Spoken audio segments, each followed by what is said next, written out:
လူငယ်ဘဝကိုငွေရှာဖို့တခုတည်းနဲ့မကုံဆုံးလိုက်ပါနဲ့လူငယ်ဘဝဆိုတာငွေရှာဖို့တခုတည်းအတွက်အသက်ရှင်ရမယ့်အချိန်မဟုတ်ပါဘူးတကယ်ချမ်းသာတဲ့ဘဝဆိုတာငွေဘယ်လောက်ရှိလဲတဲ့ကိုယ့်ဘဝမှာဘာတွေကိုတန်ဖိုးရှိပိုင်ဆိုင်ထားနိုင်လဲဆိုတာပါ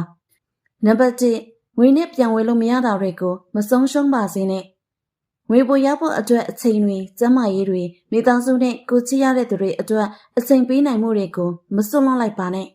တနေ့မှငွေရှိလာနိုင်ပေမဲ့ဆုံးရှုံးသွားတဲ့အချိန်နဲ့စိတ်အေးချမ်းမှုကိုတော့ငွေနဲ့ပြန်ဝယ်လို့မရပါဘူး။နံပါတ်2ငွေထက်ကိုယ်တန်ဖိုးကိုမြင့်တင်ပါငွေရှာတာမမားပါဘူး။ဒါပေမဲ့ငွေကိုပဲလိုက်မရှာပဲကိုယ်အရေးချင်းနဲ့ပညာကိုတိုးတက်အောင်လုပ်ပါ။ကျန်းမာရေးကိုဂရုစိုက်ပါစိတ်အေးချမ်းမှုနဲ့ကိုချစ်ရတဲ့သူတွေအတွက်လည်းအချိန်ပေးပါ။ကိုယ်တန်ဖိုးမြင့်လာတာနဲ့အမျှအခွင့်အရေးနဲ့ဝင်ငွေတွေကလည်းတဖြည်းဖြည်းတိုးလာနိုင်ပါတယ်။နံပါတ်3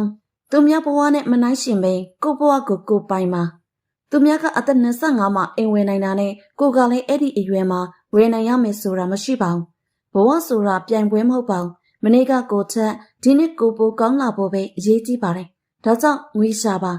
အောင်မြင်အောင်ကြိုးစားပါဒါပေမဲ့ငွေနဲ့အောင်မြင်မှုအတွက်ကိုလူငယ်ဘဝကိုမယောင်းလိုက်ပါနဲ့တကယ်ချမ်းသာတာဆိုတာငွေတွေဘလောက်များလဲမဟုတ်ပဲအချိန်ကျန်းမာရေးချစ်ချင်းနဲ့စိတ်အေးချမ်းမှုတွေကိုဘလောက်အထိထိမ့်သိမ်းထားနိုင်လဲဆိုတာပါ